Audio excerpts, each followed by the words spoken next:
back to my channel. Ayan, so nandito ka na naman sa aking video. So for today's video guys, gagawa tayo ng brown sugar bread. Basically, ang ingredients nito, bibili lang siya ng murang-murang halaga. Gusto ko tong i-share sa inyo dahil madali lang siyang gawin and at the same time, masarap siyang kainin for breakfast. So, before tayo pumunta sa ating gagawin na recipe today, kung hindi ka pa nakakapag-subscribe sa aking channel, mag-subscribe ka na and don't forget to click the bell button so it will notify you kapag may bagong video ako.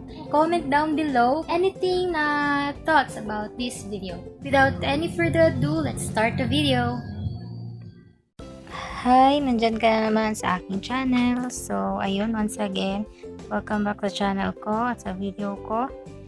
And nagpe-prepare lang po ako para sa new recipe natin today. And, ayun, start na tayo. See ya! Ayan, so nandito ang ating ingredients. In 100 pesos, and mabibili mo na siya. Meron tayong sliced bread. And, ayan, butter.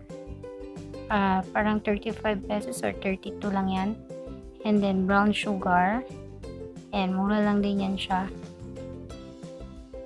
So, ayun. Gagawa tayo ng ating brown sugar bread. So, ayan. Kukuha lang tayo ng bowl and flat na plate. And, lalagyan natin ng hot water. And lalagyan natin ng, of course, butter. Papatunawin lang natin siya. And half lang po kailangan. Half lang po sa butter. Ayan. So, dapat ganyan po siya. Papatunawin lang natin siya. And ayan. Pero hindi dapat lahat patutunawin, guys, ha. Keep that in mind. Ayan, kukuha tayo ng another bowl and transfer lang natin yung melted butter but not so melted.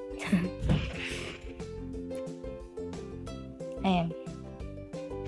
After natin yan i-transfer, guys, lalagyan natin ng 3 tablespoon na brown sugar.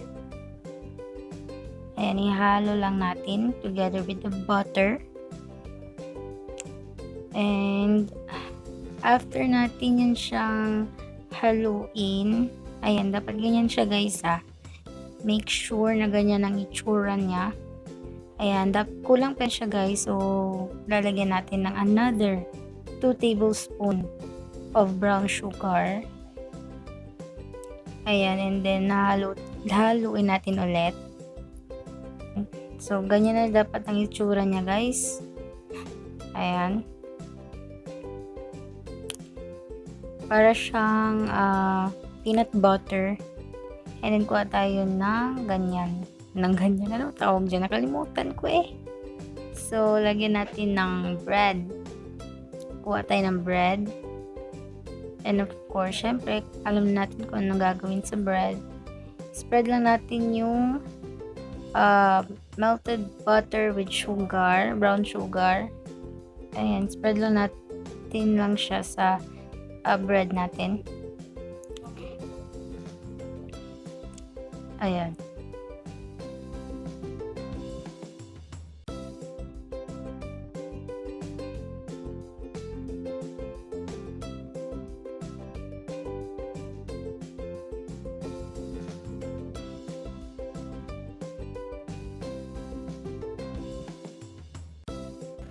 So, ganyan yung itsura niya, pero lalagyan natin yan yung other side niyan later.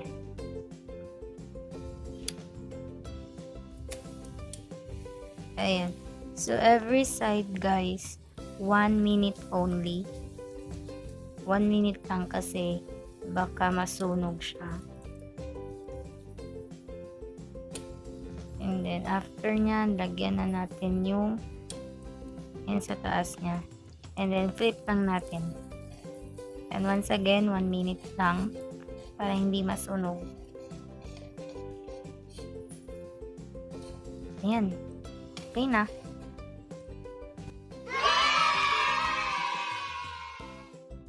So, that's it for my video guys. I hope you like it and I hope gawin nyo to for your breakfast dahil madaling-madali talaga siyang gawin and at the same time masarap na masarap siya and perfect for your breakfast of course. So thank you so much for watching guys. I hope you like this video. Comment down below kung ano yung thoughts mo about this video at kung nagawa mo na tong recipe na to. And yeah, subscribe to my channel and don't forget to click the bell button para ma-notify ka sa mga susunod na videos ko. See you on my next video. Bye!